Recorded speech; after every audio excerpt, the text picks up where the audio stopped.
Hello and welcome. So we're carrying on from yesterday where Absalom made a couple power moves to try to take over the throne of his father David. So we're going to see how that works out for him today in 2 Samuel chapter 17.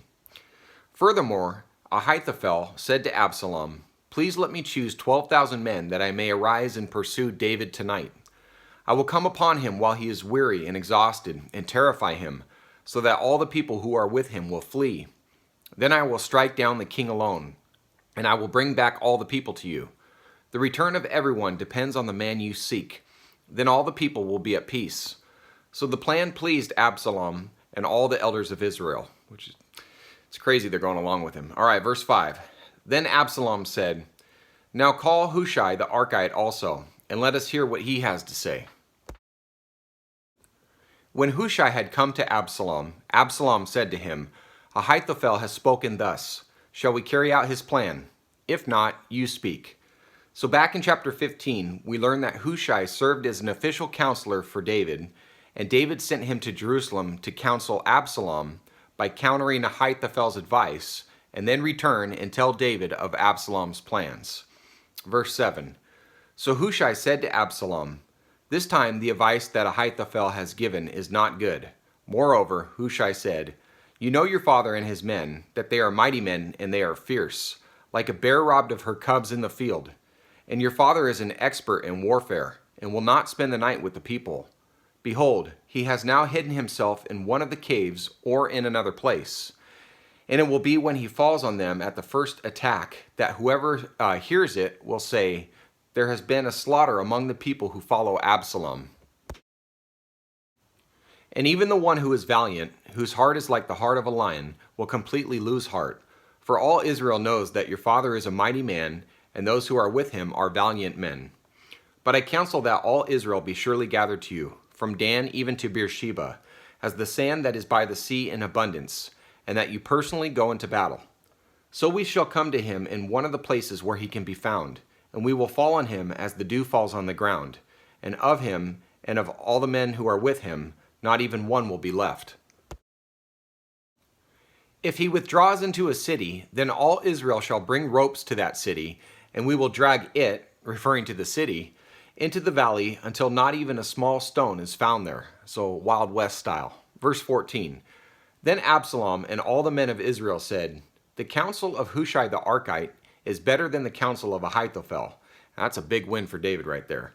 For the Lord had ordained to thwart the good counsel of Ahithophel, so that the Lord might bring calamity on Absalom. Then Hushai said to Zadok and to Abiathar the priests, "This is what Ahithophel counseled Absalom and the elders of Israel, and this is what I have counseled. Now therefore, send quickly and tell David, saying, 'Do not spend the night at the fords of the wilderness, but by all means cross over, or else the king and all the people who are with him will be destroyed.'"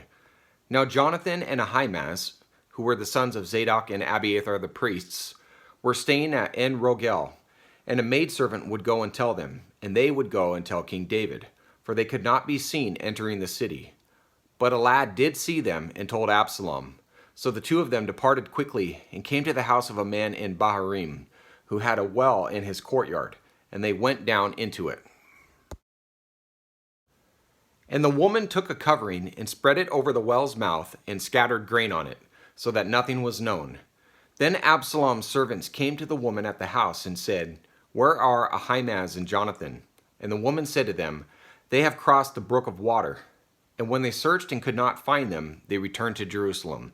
So you can make a good movie out of this. Verse 21. It came about after they had departed that they came up out of the well and went and told King David. And they said to David, "Arise and cross over the water quickly, for thus Ahithophel has counseled against you."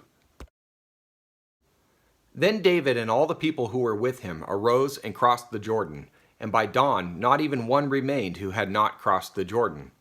Now when Ahithophel saw that his counsel was not followed, he saddled his donkey and arose and went to his home, to his city, and set his house in order, and strangled himself. Thus he died and was buried in the grave of his father. And you talk about a sore loser. All right, verse 24. Then David came to Mahanaim, and Absalom crossed the Jordan, he and all the men of Israel with him. Absalom set Amasa over the army in place of Joab. Now Amasa was the son of a man whose name was Ithra the Israelite, who went into Abigail the daughter of Nahash, sister of Zeruiah, Joab's mother. And Israel and Absalom camped in the land of Gilead. Now when David had come to Mahanaim, Shobi, the son of Nahash from Rabbah of the sons of Ammon, Machir, the son of Ammiel from Lo-debar, and Barzillai, the Gileadite from Rogelim, brought beds, basins, pottery, wheat, barley, flour, parched grain, beans, lentils, parched seeds, honey, curds, sheep, and cheese of the herd, for David and for the people who were with him to eat. For they said, "The people are hungry and weary and thirsty in the wilderness." In chapter 7, we saw the introduction of the Davidic covenant, which we'll read more about in 1st and 2nd Chronicles. But in a nutshell, God promises David and Israel that the Messiah would come from the lineage of David and the tribe of Judah, and would establish a kingdom that would endure forever. The Davidic covenant is unconditional because God does not place any conditions of obedience upon its fulfillment. The surety of the promises made rests solely on God's faithfulness and does not depend at all on David or Israel's obedience. So we're seeing his promises play out right now in the chapters as we're reading here. And that'll do it for the day. Thank you guys for being here, and God bless your day. Take care.